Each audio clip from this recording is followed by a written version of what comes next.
Civilian को मारने के लिए आपको स्टेटहुड चाहिए? आपने तो आतंकवादी को कभी नहीं मारा, आपने उग्रवादी को तो कभी नहीं मारा।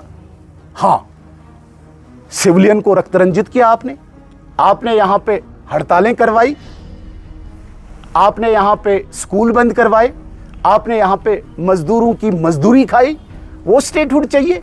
नहीं, मुझे नहीं लगता कि कोई भी कश्मीरी इस प्रकार का स्टेटहुड चाहता है, जहां पे डर का माहौल हो, जहां पे भय का माहौल हो, जहां पे एक छोटे बच्चे को, स्कूल गोइंग स्टूडेंट को ये नहीं पता हो कि वो वापस आएगा नहीं आएगा, जहां पे ये नहीं पता हो कि किस ऐसे व्यक्ति को जो उनकी पार्टी के खिलाफ हो उस पर पीएसए लगेगा।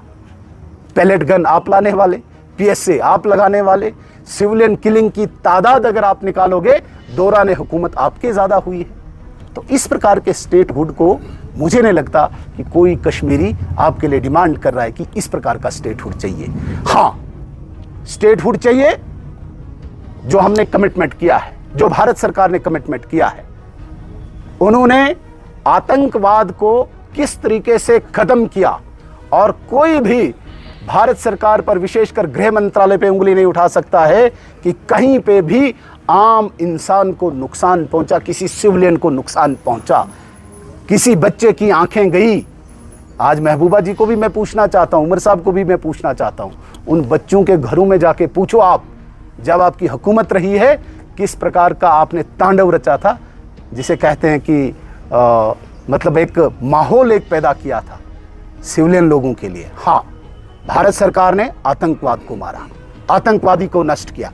किसी भी सिविलियन को हम कोई नुकसान नहीं होने देंगे, चाहे मुझे लगता है स्टेटहुड और प्रोलॉन्ग करना पड़े। अगर इस प्रकार का स्टेटहुड उमर अब्दुल्ला साहब चाहता है तो नहीं मिलना चाहिए। कि आतंकवाद के साथ कैसे लड़ा जाता है, अरे बड़ी बदकिस्मती है। 1947 में भारत स्वतंत्र हुआ, भारत आज़ाद हुआ, और 1989 तक मुझे लगता है कि एक दो बार कहीं जनता दल या जनता पार्टी की सरकार रही है, 2-4 साल।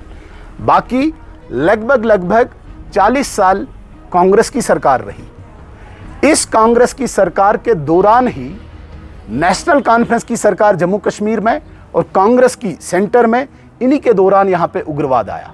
और पूछ रहे हैं आप भारतीय जनता पार्टी से, 1989 तक तो हमें पता ही नहीं कि भाई भारतीय जनता पार्टी तो हम अपोजिशन में, हम कैसे पूछ सकते हैं। इसलिए जवाब आपको देना होगा, ये उग्रवाद कहां से आया, ये आतंकवाद कहां से आया।